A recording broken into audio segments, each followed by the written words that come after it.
In this video, I will discuss the important phases of the hydrologic cycle. And to begin with, let us define first what is hydrologic cycle. So, hydrologic cycle is also known as the water cycle, and this is the continuous movement of water in the air, on the surface of and below the earth. So, this is the exchange of energy which influences the climate. And this total system can be classified into three zones.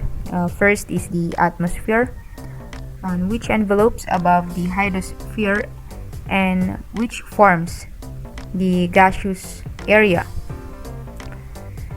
And the next one is the hydrosphere that forms the body of water. And the environment that is below the hydrosphere till the solid rock forms the lithosphere. So to further understand the hydrologic cycle, here is the illustration. So the cycle has no beginning nor end, but I will try to explain it to you one by one. So here's a brief discussion or explanation on this diagram. So we will start at the ocean, since it composes mostly of the earth. So when the sun shines or the sun heats up the water, some of it evaporates as vapor in the air. Ice and snow can sublimate directly into water vapor when the vapor rises into the air, and cooler temperature causes it to condense into the clouds. The air currents move clouds, and when the cloud particles collides, grow and fall out of the sky, precipitation occurs. Some of the water infiltrates into the ground, others into the surface runoff, and some discharges back to the ocean, and the cycle continues.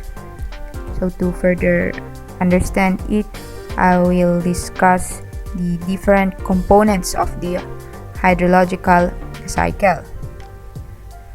So the basic components of this cycle includes the precipitation, runoff, evaporation, condensation, transpiration, evapotranspiration, infiltration, depression storage, and interception.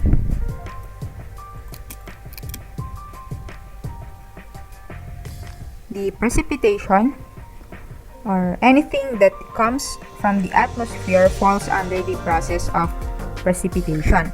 The clouds get heavy and eventually water falls back to the earth. Precipitation can occur in the form of rain, freezing rain, sleet, snow, or hail. Precipitation is expressed in the terms of the vertical depth to which water from it would stand on a level surface area if all the water from it were collected on this surface.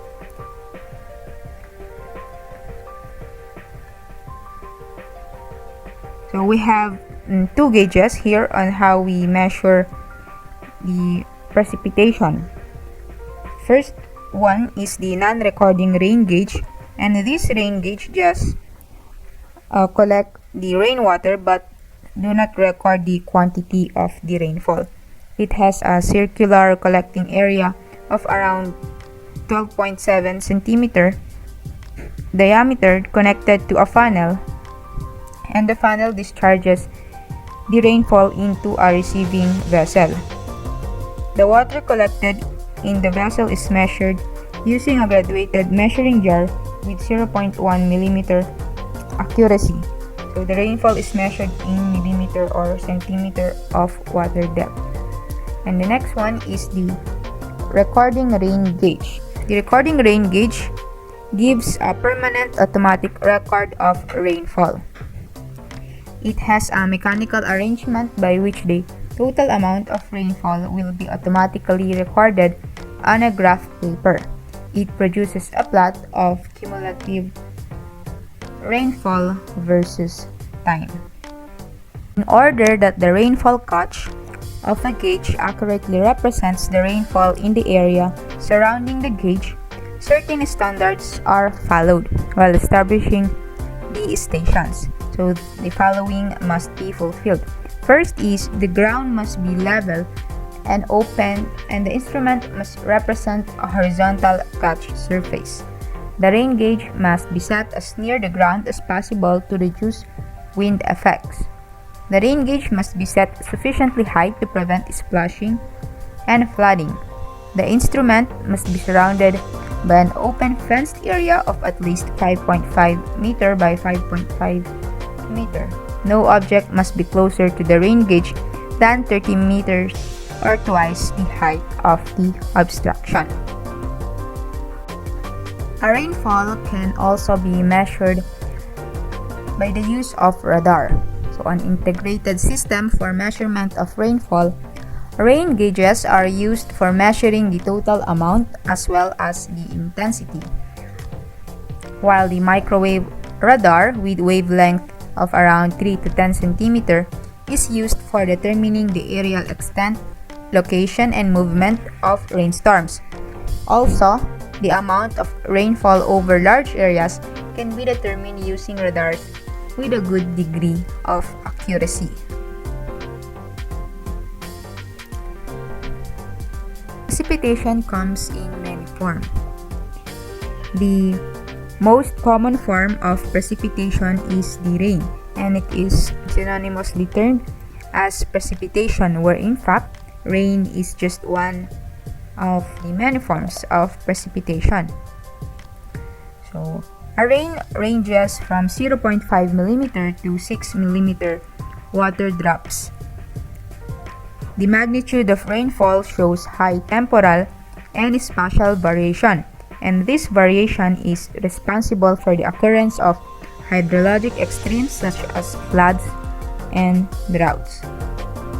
Next in the list is the snow. Snow consists of ice crystals in a flaky form that has an average density of 0.1 grams per cubic centimeter. The third one is the drizzle. Drizzle is a tiny water that has less than 0.5 millimeter in size. The tiny drops forming a drizzle appear to float in the air. Next one is the glaze, or the freezing rain. The glaze is formed when rain or drizzle comes in contact with the cold ground at around 0 degrees Celsius. The water drops freeze to form an ice coating. The fifth one is the sleet, and sleet is frozen raindrops formed when rainfall passes through the air at sub-freezing temperatures. Hail is a type of showery precipitation in the form of pellets or lumps of size greater than 8 millimeters. Hail occurs in violent thunderstorms. There are also different types of precipitation. The first type is the cyclonic precipitation. A cyclone is a region in the atmosphere with large, low pressure having circular wind motion. The cyclonic precipitation is caused by the movement of moist air mass to the region due to the difference in pressure. And cyclones can be of two types. The first one is the frontal precipitation, or the hot moist air mass boundary. And the next one is the non-frontal precipitation, or the cold moist air mass boundary. So sa frontal, this is the hot moist air mass, and the non-frontal, the cold moist air mass boundary. The second one is the convective precipitation. Convective precipitation, the air above the land area gets heated up by some cause. So the warmer air rises up, or the warm air rises up, cools, and then it precipitates. The last one is the orographic precipitation. Moving air masses have chances to strike barriers like mountains. Once they strike, they rise up, which causes condensation and precipitation. the precipitation is greater in the windward side of for example, the mountain compared to the leeward side of the mountain. The second component of hydrologic cycle is the runoff. It is the water flowing over the land making its way towards rivers, lakes, oceans as surface or subsurface flow. So we have two kinds of runoff. First one is the surface runoff. It is the running water over the land which ultimately discharge water to the sea. Next one is the subsurface runoff. The water gets infiltrated into a soil mass, making its way towards rivers and lakes.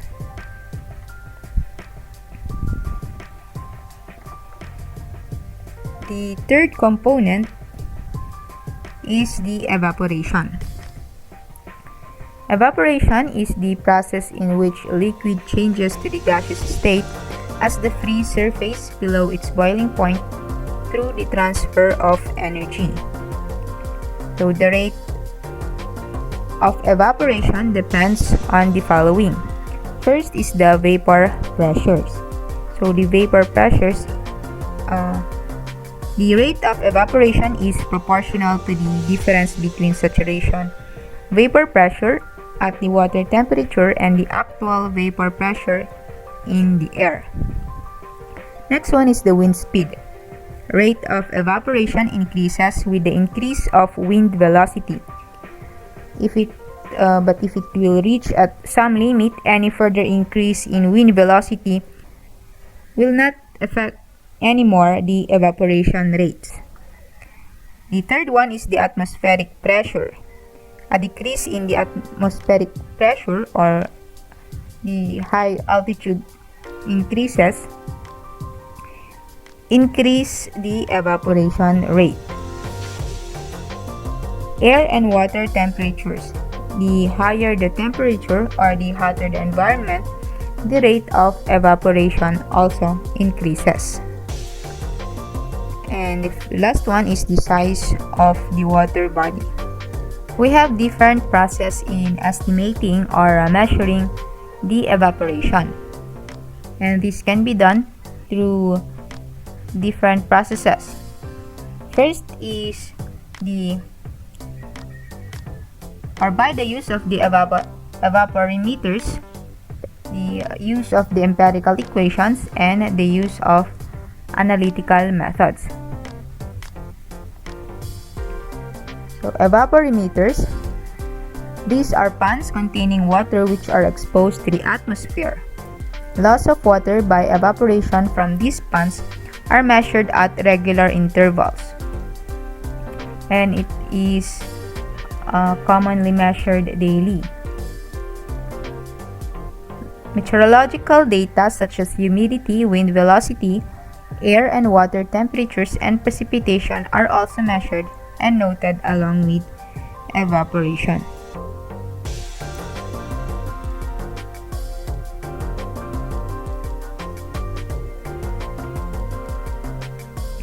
So we have evaporation stations also. So WMO recommends the following values of minimum density of evaporimeters. So these are the different zones that the WMO recommends. For example, the first zone, 1 station for every 30,000 square kilometers. Humid temperate zones, 1 station for every 50,000 square kilometers, and in cold regions, evaporation stations can be found at every 1 million square kilometer. And a typical hydrometeorological station has or must have the following. First is the recording rain gauge and non-recording rain gauge. The Stevenson box with maximum, minimum, wet, and dry bulb thermometers. Wind anemometer and wind vane, fan evaporimeter, and the sunshine recorder. Next method is the empirical equations. And the most available empirical equation is the Dalton equation, in which the lake evaporation is equal to the coefficient multiplied by the wind speed correction function multiplied by the difference of the saturation vapor pressure at the water surface temperature in millimeter of mercury minus the actual vapor pressure of the overlying air at a specified height. And the next equation is the Mayer equation, in which the lake evaporation is determined by multiplying the coefficient accounting by the difference of the saturation vapor pressure and the actual vapor pressure multiplied by 1 plus the monthly mean wind velocity divided by 16. So please take note that the coefficient we use 0.36 for large deep waters and a 0.5 for small shallow lakes. And the saturation of vapor pressure must be in the unit of millimeter of mercury, and the wind velocity must be in kilometers per hour. And the third one is the Rower's equation, in which a certain different constants are being used. So this is the Rower's equation.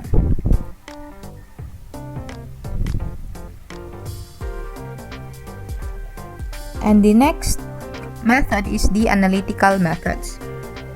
Under analytical methods is the water budget method. If the unit of time is kept very large, estimates of evaporation will be more accurate. This water budget method is the simplest of all the methods, but it is the least reliable one. So the daily precipitation plus the daily surface inflow into the lake plus the daily groundwater inflow must be equal to the daily surface outflow from the lake, the daily groundwater outflow plus the daily lake evaporation plus the increase in lake storage in a day plus the daily transpiration loss. So please be reminded that daily precipitation, the daily surface inflow, and the daily groundwater inflow can only be measured, while the daily surface outflows and the daily transpiration loss can only be estimated. Next one is the energy budget method. This involves the application of the law of conservation of energy. So the energy available is determined by considering the incoming energy, outgoing energy, and the energy stored in the water body over a known time interval. So here's the equation of the energy budget method. So in summary, analytical methods can provide good results. However, they involve parameters that are difficult to assess. Empirical equation can at best give approximate values of the correct order of magnitude, while the measurements find wide acceptance in the practice, although it is not that reliable. So the next component of our hydrologic cycle is the condensation. Condensation is the process by which water vapor in the air is changed into liquid water. Condensation is crucial to the water cycle because it is responsible for the formation of clouds, and the phase change that accompanies water as it moves between its vapor, liquid, and solid form is exhibited in the arrangement of water molecules. Water molecules in the vapor form are arranged more randomly than in liquid water. So condensation comes in many forms.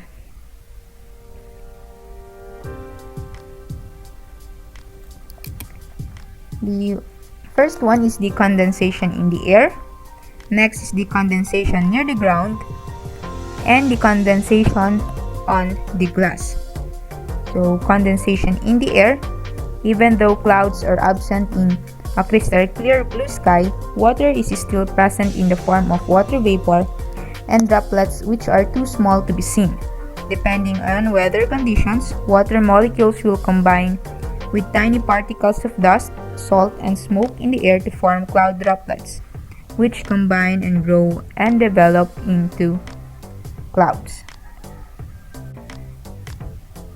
Next is the condensation near the ground. The difference between fog and clouds which form above the Earth's surface is that rising air is not required to form fog. Fog develops when air having a relatively high humidity comes in contact with a colder surface, often the Earth's surface, and cools to the dew point. So we have different types of fog also. For example, it's the advective fog that develops when warmer air moves over a cold surface. And other one is the radiative fog that develops at night when surface temperatures cool. And the last one is the condensation on your glass. So you probably see condensation right at your home every day. For example, if you wear glasses and go from a cold air-conditioned room to outside on a humid day, the lenses fog up. So this is a form of condensation.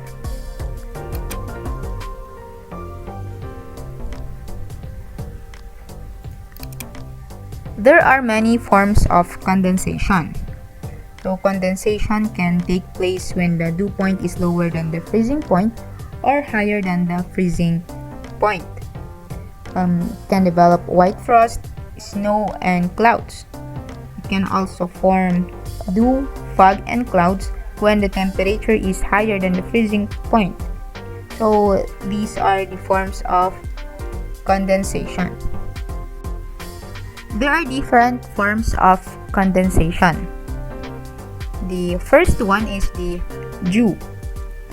The ideal conditions for its formation are clear sky, calm air, high relative humidity, and cold and long nights. So for the formation of dew, it is necessary that the dew point is above the freezing point. Next one is the white frost. The ideal conditions for the formation of white frost are the same as those for the formation of dew, except that the air temperature must be at or below the freezing point. Next one is fog. When the temperature of an air mass containing a large quantity of water vapor falls of a sudden, condensation takes place within itself on fine dust particles. So the fog is a cloud with its base at very near to the ground. Because of the fog and mist, the visibility becomes poor to zero. Next one is the mist. The difference between the mist and fog is that the mist contains more moisture than fog. Mists are frequent over mountains as the rising warm air up these slopes meets a cold surface. Next form is the haze. Haze is traditionally an atmospheric phenomenon where dust, smoke, and other dry particles obscure the clarity of the sky, and there is no condensation. Smog is similar to haze, but there is condensation in smog. So smog are the smoke plus fog or the smoky fog caused by the burning of large amounts of coal, vehicular emission, and industrial fumes. And these are considered as the primary pollutants.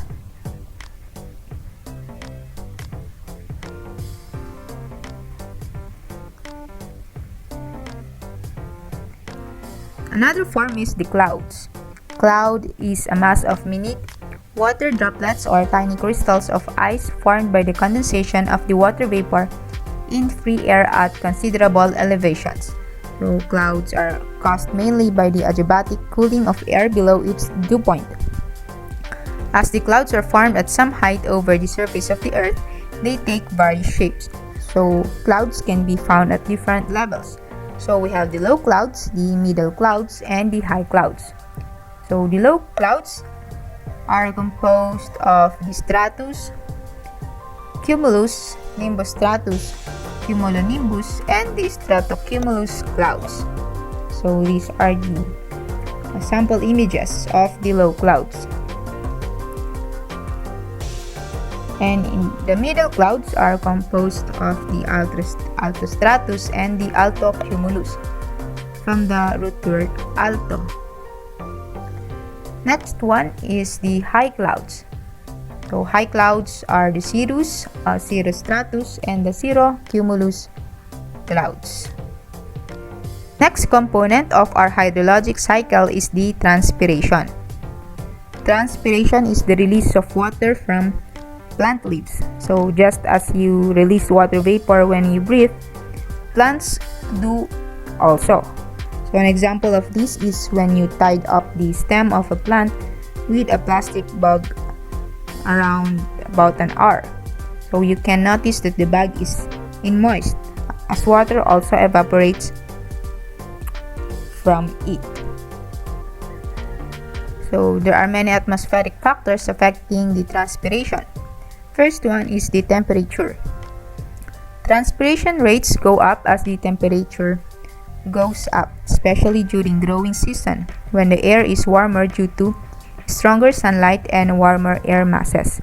So hotter temperature causes the stoma or the openings open where water is released to the atmosphere, whereas colder temperature causes the openings to close. The next factor is the relative humidity. As the relative humidity of the air surrounding the plant rises, the transpiration rate falls. It is easier for water to evaporate into a drier air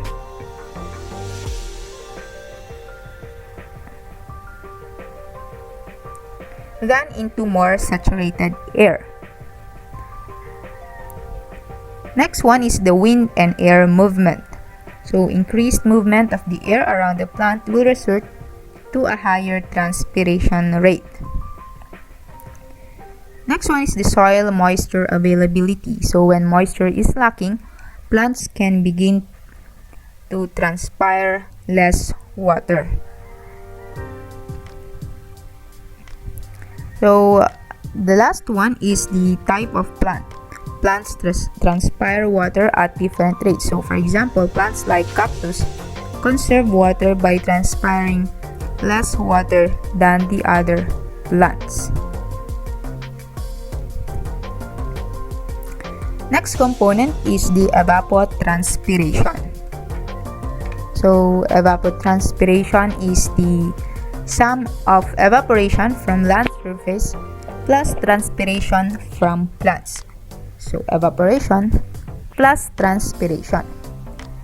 It is defined as the water lost to the atmosphere from the ground surface, evaporation from the capillary fringe of the groundwater table, and the transpiration of groundwater by plants whose roots top the capillary fringe of the groundwater table.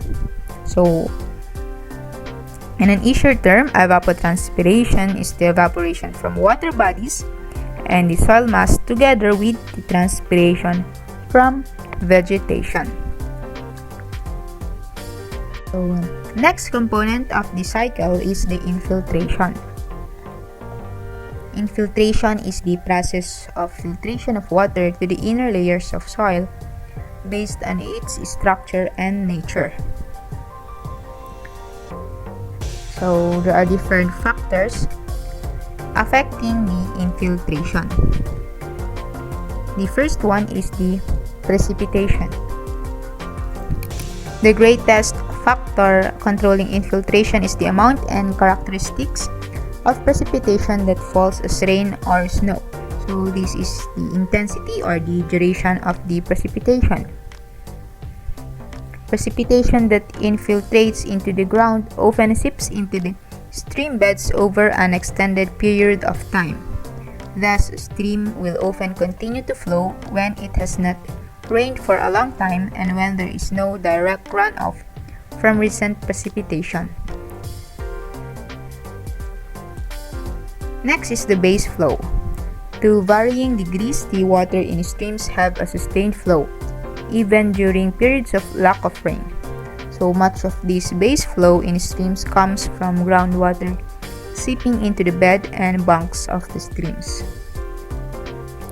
Next is the soil characteristics. So some soils, such as clays, absorb less water and at a slower rate than sandy soils.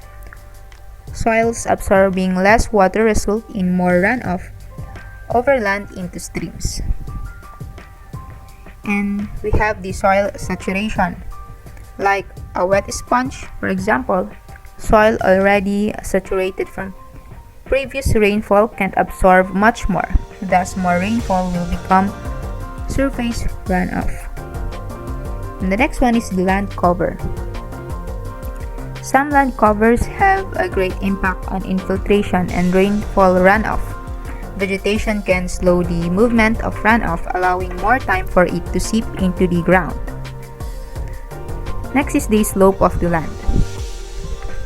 So water falling on steeply sloped land runs off more quickly and infiltrates less than water falling on the flat land. And the last one is the evapotranspiration. Some infiltration stays near the land surface, which is where plants put down their roots.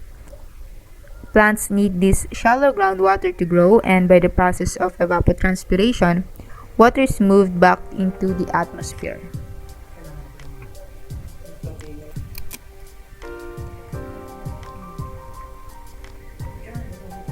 And aquifers may be artificially recharged in two main ways. So we have the rapid infiltration pits. One way is to spread water over the land in pits, furrows or ditches, or to erect small dams in stream channels to detain and deflect surface runoff, thereby allowing it to infiltrate to the aquifer. And the next one is the groundwater injection. The other way is to construct recharge wells and inject water directly into an aquifer. So this is the injection pipe into the layers of soil.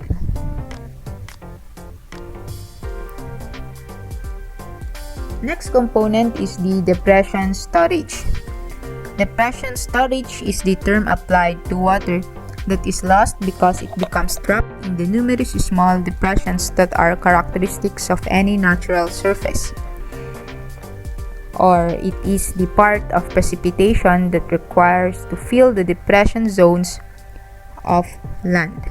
So if the soil surface has a low infiltration capacity and low hydraulic conductivity, then water may be stored at the surface in small pools. So depression storage both exists in pervious and impervious layers.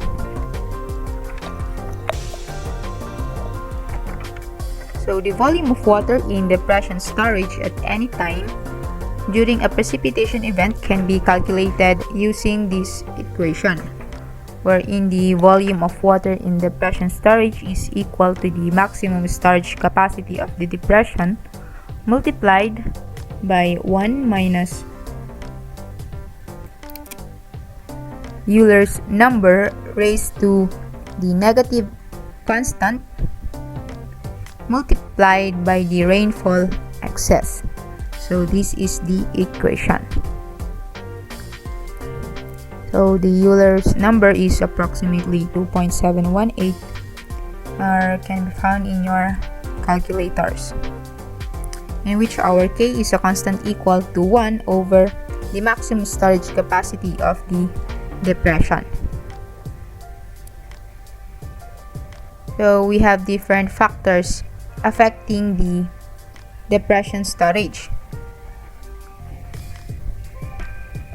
So we have also different factors affecting depression storage, like the nature of the terrain, slope, type of soil surface, land use, antecedent rainfall, and also the time of precipitation. So the next component is the interception. Interception is the removal of water that wets and adheres to plant foliage, buildings, and other objects above ground surface. This water is subsequently removed from the surface through evaporation. Interception can be as high as 2 millimeters during a single rainfall event, but typically removes about 0.5 millimeter during a single rainfall.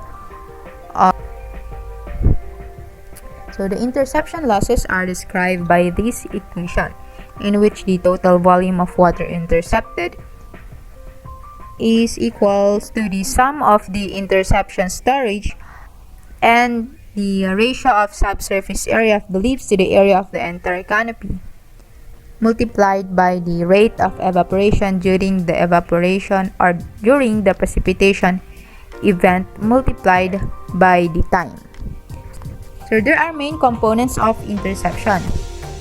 First one is the interception loss, the water that is retained by vegetation surfaces that is later evaporated into the atmosphere or absorbed by the plant. It prevents water from reaching the ground surface and is regarded as a primary water loss. Second one is the through fall. These are the water in which falls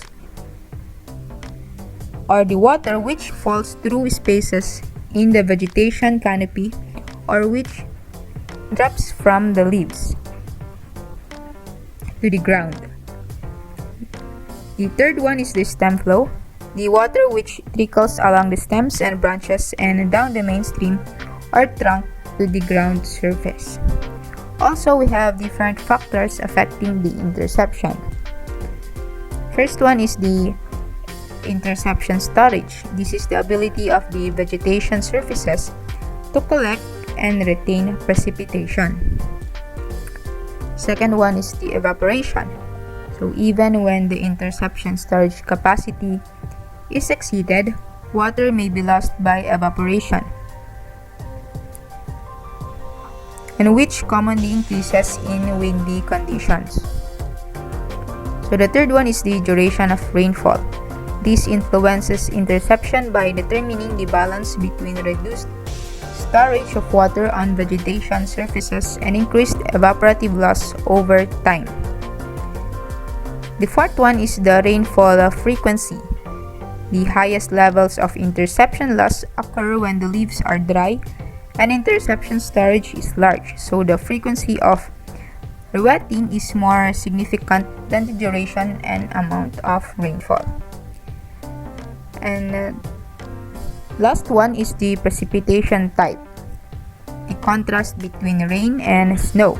So snow clings to leaves and branches more, but interception loss is limited due to low temperature and evaporation rates.